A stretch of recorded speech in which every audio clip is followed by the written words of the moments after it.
Sister Julia Imene Chanduru, who unfortunately is unable to join us. I take this opportunity to extend a very warm welcome to you on this cold winter morning in Geneva. And I hope that our discussions will be warm and indeed will provide the necessary impetus to the struggle for self-determination of the people of Western Sahara. You are very much welcome to this conference, which aims to commemorate 64 years of the seminal United Nations General Assembly Resolution 1514 on the declaration on the granting of independence to colonial countries and peoples.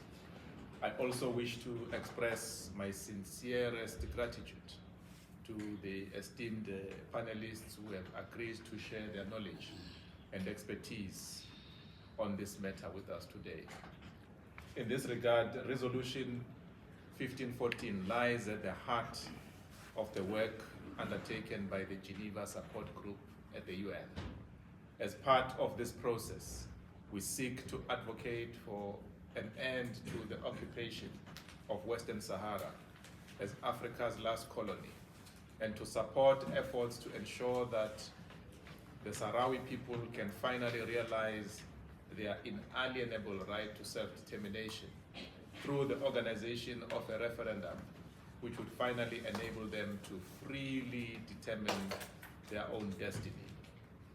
Accordingly, allow me to use this opportunity on behalf of the Geneva Support Group to pay tribute to a true champion of the noble cause of the Sahrawi people as well as the Palestinian peoples, the late, great Gilles Devers, who sadly passed away on 26 November 2024.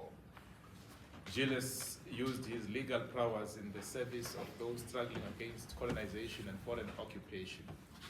He was central to the victories for the Sahrawi that were achieved in the courts which reaffirmed the intent of Resolution 1514.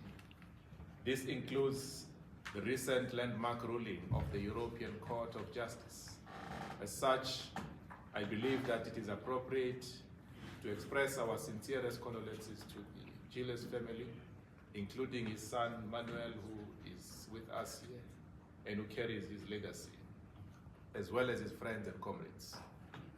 In this regard, I believe that it is fitting for us to observe a moment of silence as we dip our banners in his proud memory. Please.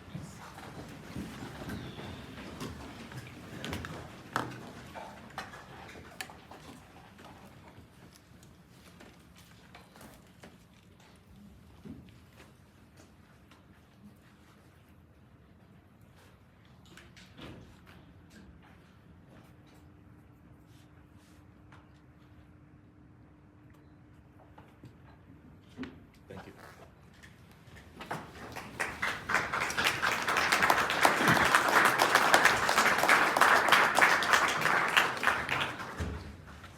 Madam Moderator, in commemorating UNGA Resolution 1514, it is necessary to understand the context in which it was adopted to appreciate its contemporary relevance. In this regard, it emerged at the end of 1960, known as the Year of Africa, which after centuries of struggle, ignited a wave of African decolonization that lasted for nearly 2 decades. It similarly was informed by the demands made at the historic Bandung Conference in 1955 that led to the establishment of the non-aligned movement, where participants declared their firm opposition to colonialism in all its forms and manifestations. This context is therefore reflected in its provisions that, amongst others, provide that the alien subjugation, domination, and exploitation of peoples constitute a denial of fundamental human rights and is contrary to the Charter of the UN.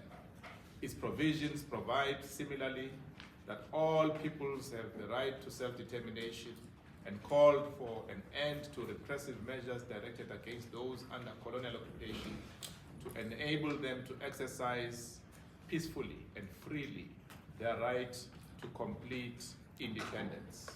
Its provisions provide further for immediate steps to be taken in non-self-governing territories to transfer all powers to the peoples of those territories without any conditions or reservations to enable them to enjoy complete independence and freedom.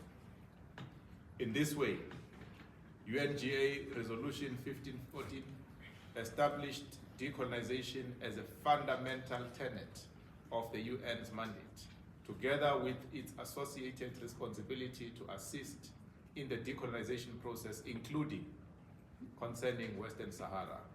In this regard, in 1963, Western Sahara was incorporated into the list of non-self-governing territories, where it remains today, which unambiguously proclaims its international status as a decolonization matter. Indeed, Western Sahara has been on the decolonization agenda of the UN for over 60 years now as a result of Morocco's ongoing unlawful occupation, which is in its 49th year.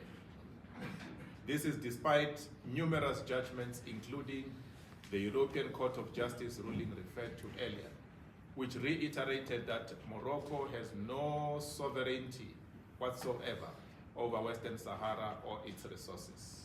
This ruling drew extensively from the International Court of Justice advisory opinion of 1975, which in response to Morocco's territorial claims asserted, and I quote, that the court has not found legal ties of such nature as might affect the application of Resolution 1514 in the decolonization of Western Sahara, and in particular of the principle of self-determination through the free and genuine expression of the will of the peoples of the territory, close quote.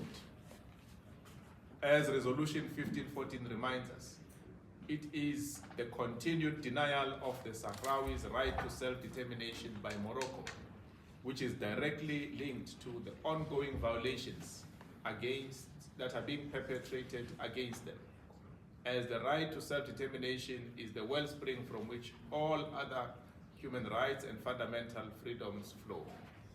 It is for this reason that as part of the Geneva Support Group's activities, we've been appealing to the High Commissioner for Human Rights to dispatch a fact-finding mission to Western Sahara to no avail, as he continues to be denied access to the territory. Accordingly, the situation in Western Sahara remains hidden from view, and we're increasingly seeing some member states choosing to sacrifice international law at the altar of geopolitical expediency. This state of affairs benefits no one, let alone the Sahrawis, as it not only serves to weaken international law, but also undermines the credibility of those institutions like the UN entrusted with its implementation. As such, during the ensuing discussions, we need to explore ways in which to ensure that the situation in Western Sahara is placed squarely on the agenda, including through the identification of platforms at the UN which can be leveraged for this purpose. We also need to remind member states of their obligation under international law to cooperate with the UN to complete the decolonization of Western Sahara as rapidly as possible, and to refrain from any action that would impede or delay the completion of the process. In so doing, let us reclaim the valiant spirit that embodied Resolution 1514 and ensure an end to the suffering of the Sahrawi for the benefit of all humanity. I thank you.